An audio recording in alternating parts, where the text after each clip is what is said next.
Good morning, good afternoon, good evening, at whatever time you're watching us on YouTube out there. My name is Laura Nowlin, and I'm with CS Now Staffing. And I'm just glad that you guys are able to join us with our new program called Business Matters. Because you know what? Business does matter. And today I have my friend with me today, and one of my attorneys, Gina Bongiovi. And I just want to welcome you to the show. Thank you so much for coming, Gina. I really do Thank you. appreciate you. Thanks for having me, Laura. Yeah, absolutely. So we met back, I want to say 2009, 2010. So we've known each other quite a Quite a bit, while. right? For quite a while. When did you start your practice? It was in July of '08, which Okay. was a perfect time to start a business working with small businesses, which was the bottom of the Great Recession in the hardest hit community in the country. But my philosophy is there nowhere to go from there but up, right? Right, right. What goes down must come up, That's right? true. Economics. Right. Basic Economics and physics. Right, right, right. So then where are you originally from? How did you Born get and to raised here in Vegas. Look at Born and that. raised. From Vegas, Nevada. baby. Yeah. Woo-hoo. So obviously you were already here then. Right. I was You wanted- already you- here. Already here. What made you go into law?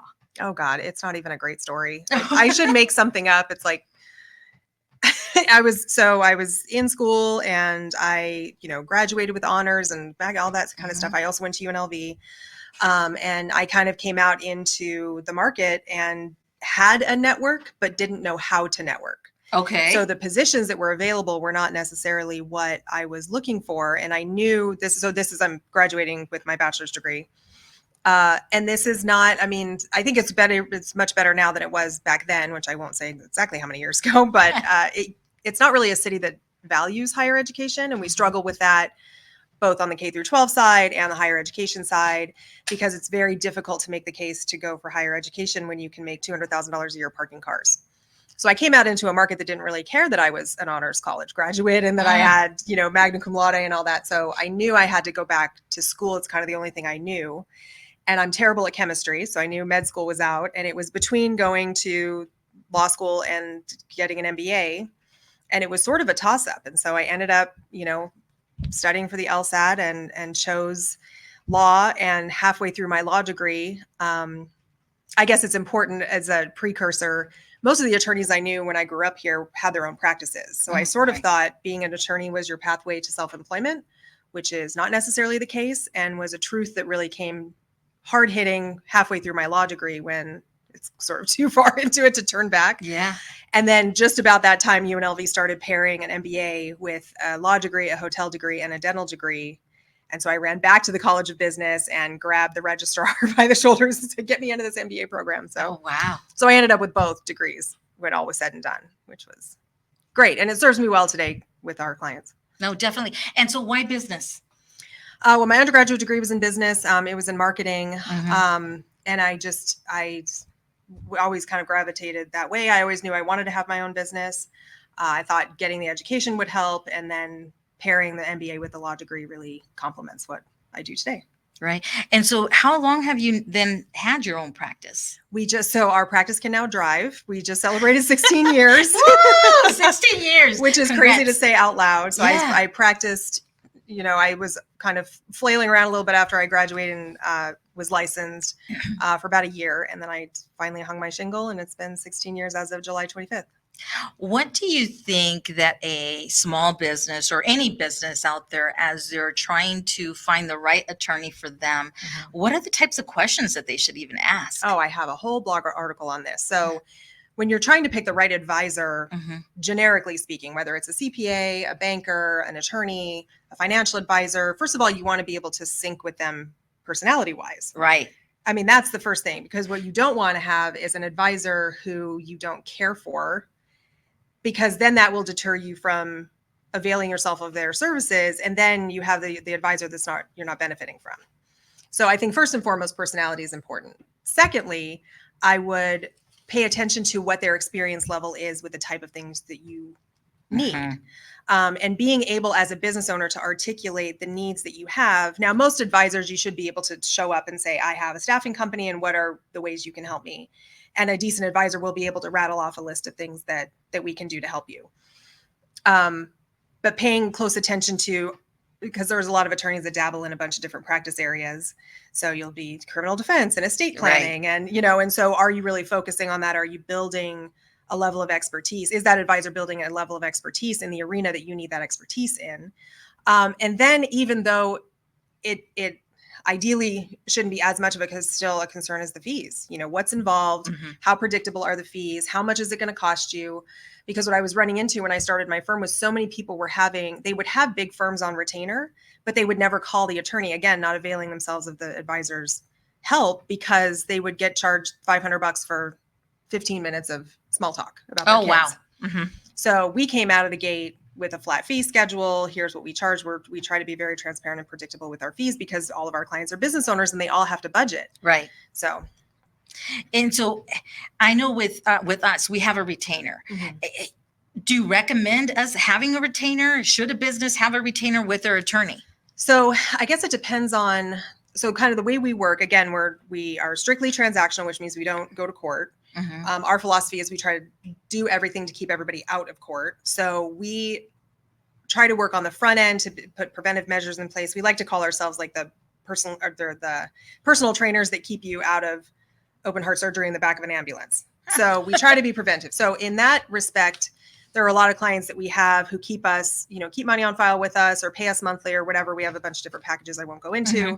Mm-hmm. To keep that ongoing, to establish more of an ongoing relationship. Because in the absence of having that type of retainer, it's more of like a one-off project based, and it's a very transactional and the kind of finite relationship, which doesn't lend itself to like you picking up the phone and going, hey, I have a question about a particular thing, which is what you want in any advisor. Right. Hey, I'm thinking like your CPA. Hey, I'm thinking about buying a vehicle. Can I put it in the business? Let me call Mm-hmm. my CPA before I write the check.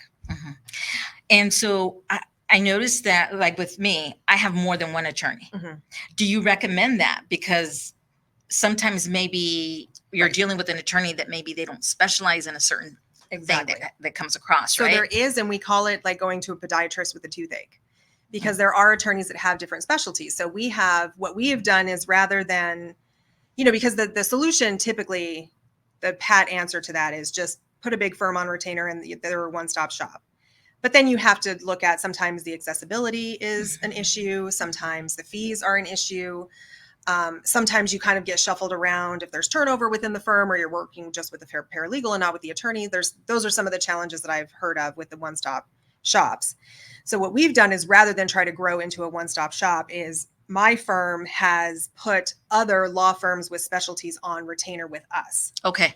So we then, to your point about a retainer, we are then their client. So if we have so we've got one that does like construction law, and one that does insurance defense, and one that does estate planning. And so we can either rely on those firms for those one-off questions where that firm is being compensated and we're being but the client's not having to put a bunch of attorneys on retainer, or we have relationships with separate firms that we can refer to where the client is, it's like a soft handoff to, for this particular thing, go put your living trust together, talk to this attorney, come back to us, and then we'll incorporate that into your corporate structure. Right. So I have a larger attorney that I also work with. It's a large firm. And I know that every time I reach out to him and I have an issue, if they want to actually check to see if the person or the client that I have the issue with, that if they're working with them. Right. So they do a whole report to make sure that there's no conflict of interest. Yeah. Does your company do the same thing? We have to. So every attorney, although it's funny you say that, because the last 2 interactions I've had with attorneys are inherent, like blatant conflicts of interest, and they're big firms and they just don't really care. But that's a totally separate show. But so attorneys have, and I think CPAs do, and maybe financial advisors, but attorneys, I'll just speak to attorneys. We have a laundry list of ethical rules that we have to abide by. One of which is we cannot engage in something that creates a conflict of interest, which means, so firms, especially larger firms that have a lot of bodies other people are, there's tons of people working with tons of different clients, have to run a very formal conflicts check. Sometimes they even have a conflicts committee. Okay. That they will. So if you go to hire a big firm lawyer and then they don't get back to you for 2 weeks, it's probably because they're having to make sure that they have not represented you, the other party's, dog, veterinarian, college roommate, to make sure that there's no conflict of interest. Wow. And we do that as well. Mhm. We don't have a committee. We have a very small firm. So And we do go through that process though. And so then if you find someone that there is a conflict of interest, then what do you do? Refer them maybe to another attorney within your... So it kind of depends. I don't know how boring you want me to get here, but there's there are certain conflicts that are waivable. Okay. Which means that the attorney should put something in writing that says, like, oftentimes if an estate planning attorney, for example, is representing a husband and wife, or actually if an attorney is representing a husband and wife and say a living trust, putting together their living trust. Okay. I guess potentially there could be some conflict of interest. There could be, their interest could get sideways. Maybe that's a bad example, but you can under certain circumstances, have both clients sign something in writing where the attorney has explained, here are the ways that this could go sideways for you. And as long as you are aware of those things and you understand the risks that you're going into, if you really want to share one attorney, you can.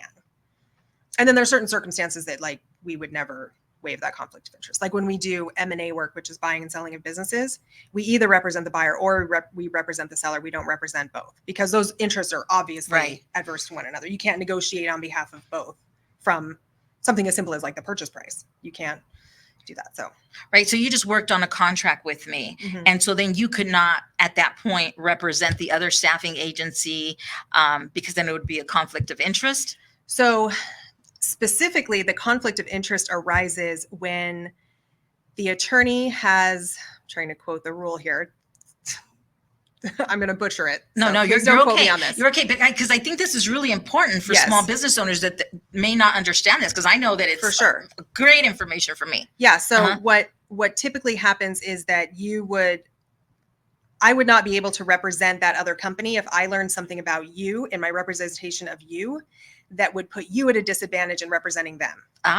So it doesn't mean that I could never represent that company in the future. So if they decided they wanted to go open an office somewhere else and they wanted an LLC formed, like what I learned from you is not necessarily going to adversely impact you if I set up their entity.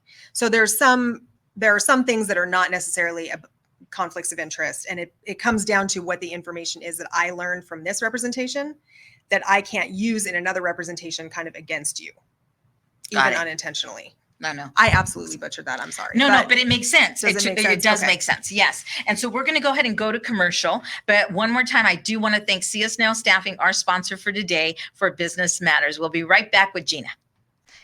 Introducing See Us Now Staffing, led by yours truly, Laura Nowlin. As the founder and president, I bring over 17 years of expertise in sourcing for talent, building winning teams of professionals, marketing, and workforce development.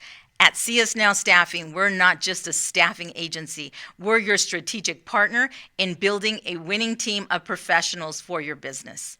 My passion for community service extends to connecting entrepreneurs with local resources.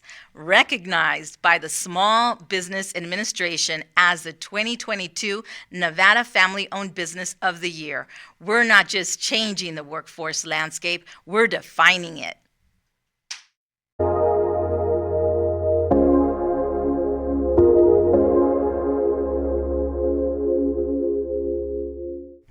Hi folks, this is Matt Jackson Jr. from Cybersecurity Awareness TV. I want to invite you and your family, your friends, and everyone to join us here on WWDV TV, where we have a plethora of shows and interesting information that you could use today. We'll see you then, folks. Have a good one.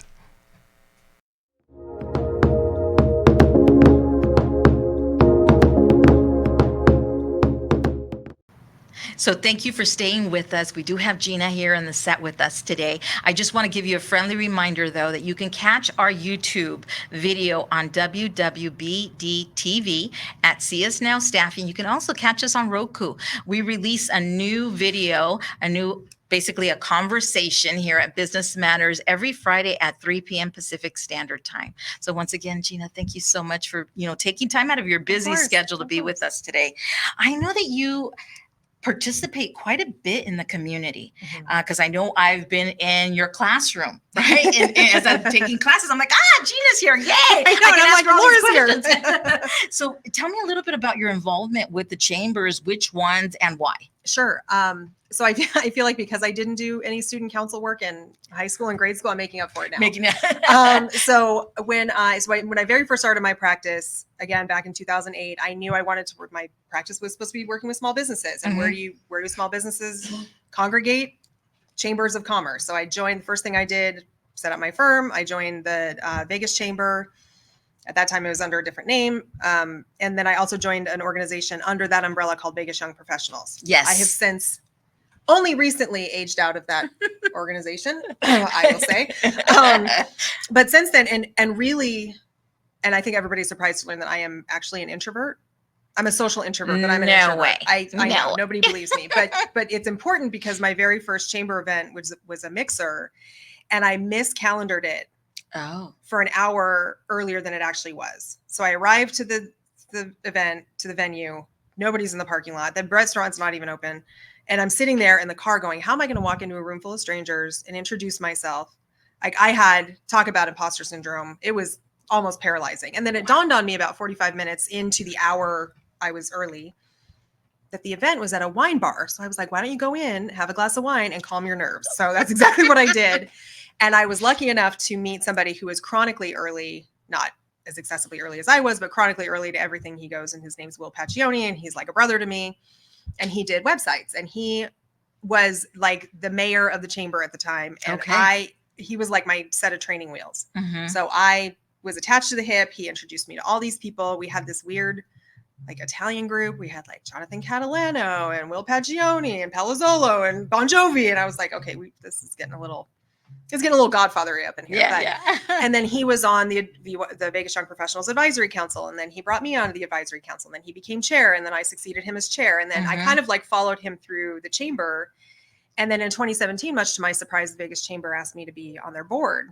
So I've been serving on the chamber board for now 7 years. I was chair of the board of trustees of the Vegas Chamber in 2021, which was not the worst year to be chamber chair. I think Tom Burns, my predecessor, got the brunt of it because he took, the office, and then 3 months later the world shut down. And so I got it after he had already worked out all the kinks. And I still continue to serve on their executive committee and their government affairs committee. And I stood up a leadership committee because I guess myself in volunteer roles.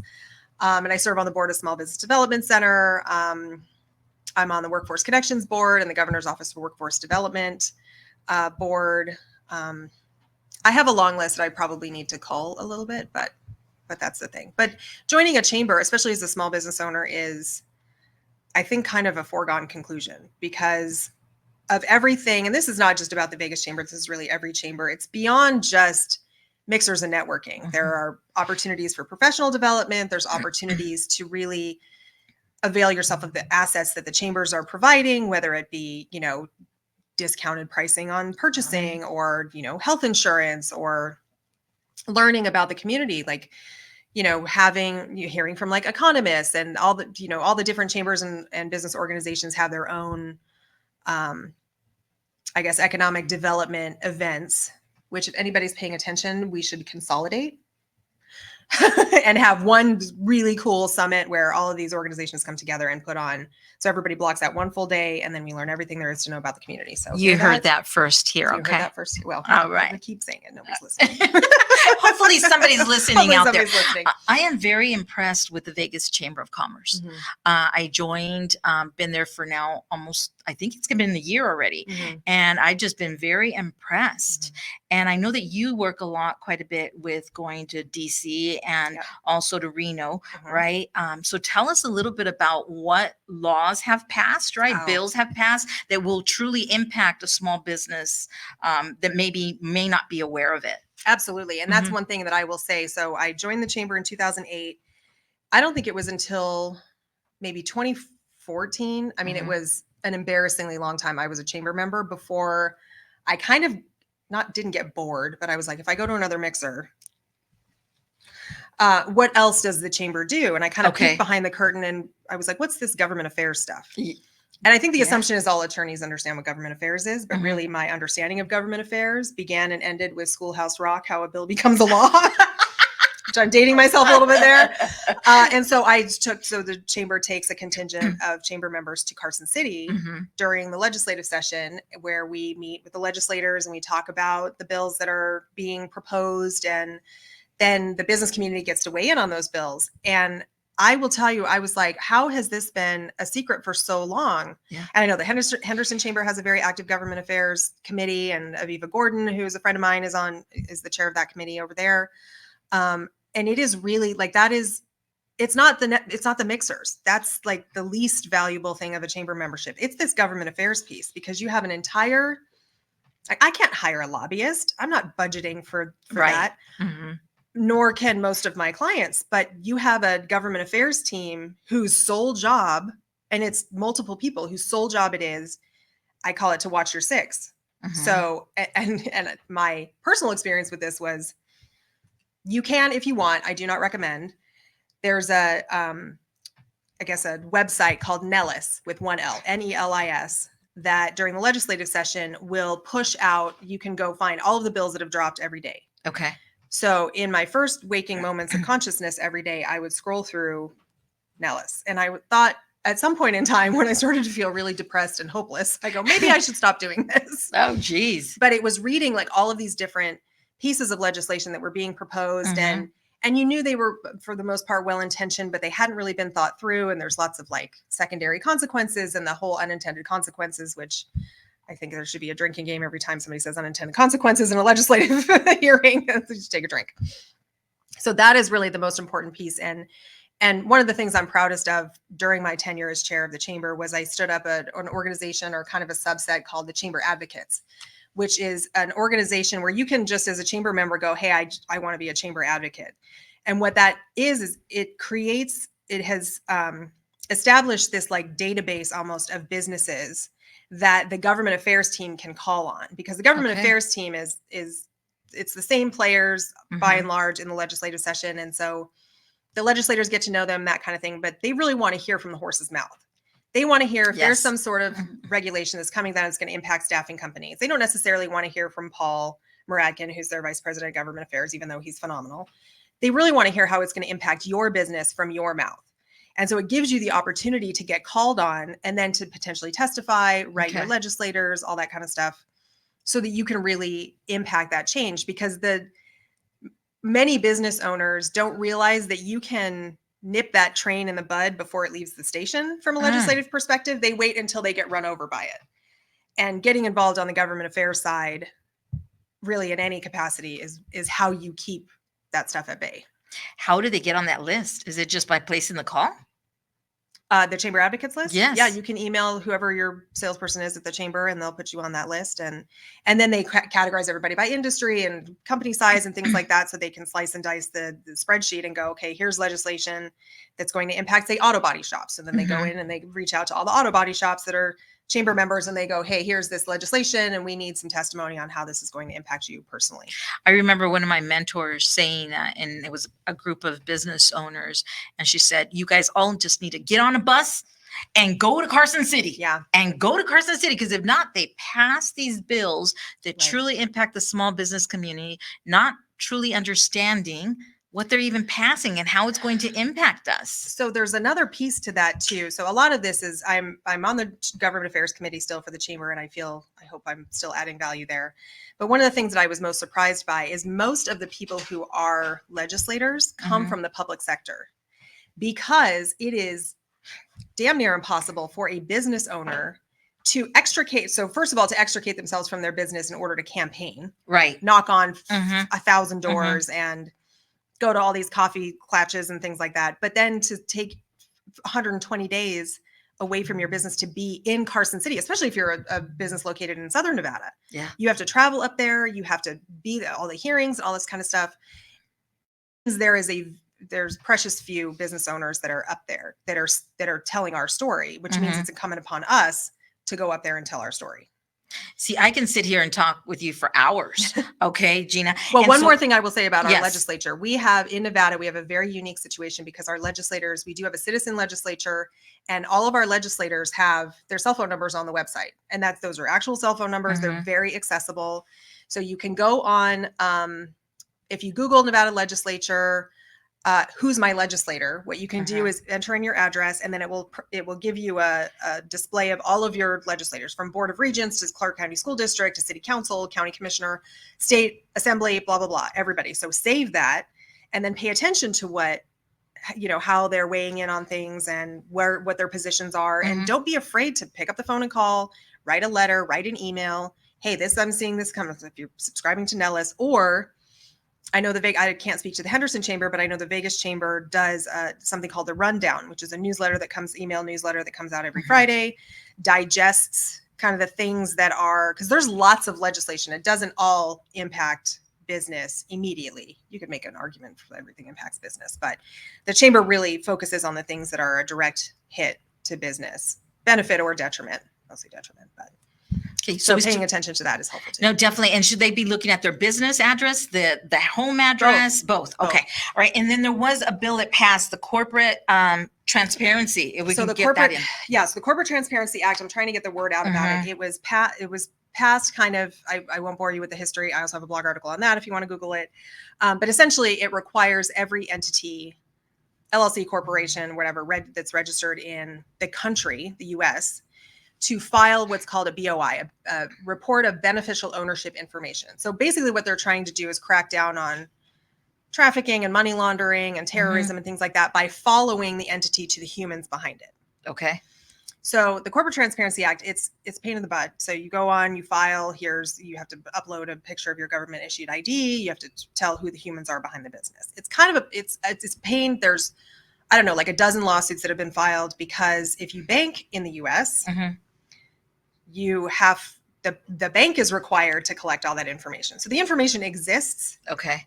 With the same regulatory with FinCEN, or it's accessible by FinCEN, but now they're like figuring out a different way a reason to collect the information. So that's kind of the crux of the litigation. So we are filing these on behalf of our clients. So if your business was organized this year in 2024, you have until January 1st of 2025 to file your BOI. If your business was organized prior to January 1st of this year, I screwed that up. Cut that. It's okay. If your business was formed prior to January 1 of 2024, you have until January 1 of 2025 to file. If your business was formed from January 1, 2024 on, you have 30 days from the date you file to organize the company to file your BOI. And there's a lot of, even though I've been eating, sleeping, and breathing this because they keep changing the rules and things like that, there's a lot of people who are not aware of that, and the penalties are pretty steep. Oh, wow. So when you see on TikTok and Instagram, like if you have an LLC, it's going to cost you 50 grand. It's clickbait. This is probably what they're talking about. It's your failure to file that beneficial ownership information. So if you go to, I think it's FinCEN, FINCEN.gov or .org, or if you just Google BOI filing, it's relatively self-explanatory when you go through it. It's just got some glossary terms that the federal government has to use to make things complicated. And if not, they can reach out to you. What's the best way of getting a hold of you? So my office number is 702-485-1200. Our website is bongiovilaw.com. That's BONGIOVILAW.com. And that's about it. Awesome. And so in closing, what else would you like to say before we go? It's rough being a business owner. Yes, it is. It's not all, sunshine and roses, but it is, for me, it's well worth it. I do not make a good employee. I'm a very bad employee. So stick with it. There are tons of resources out there. The Department of Business and Industry has a business roadmap that I highly recommend, where they've tried to consolidate all the different resources that are in the state, many of which are free. SBDC is free counseling if you need to put together a business plan. Business plans are not just for brand new businesses. Business plans should be a tool for ongoing businesses as well. There's lots of information out there. It can be overwhelming, but rely on your advisors, because oftentimes we have our finger on the pulse of all those things, and we can help point you in the right direction so you're not having to, sift through it all. No, once again, thank you so much, Gina, for being on our show, and make sure that you tune in. Like I said, we release one of these shows, our talk show, Business Matters, every Friday at 3 p.m. Pacific Standard Time. You can catch us on YouTube at WWDBTV, on Roku, and also see us now staffing on our YouTube. So once again, thank you so much for joining us, and we'll catch you on the next time.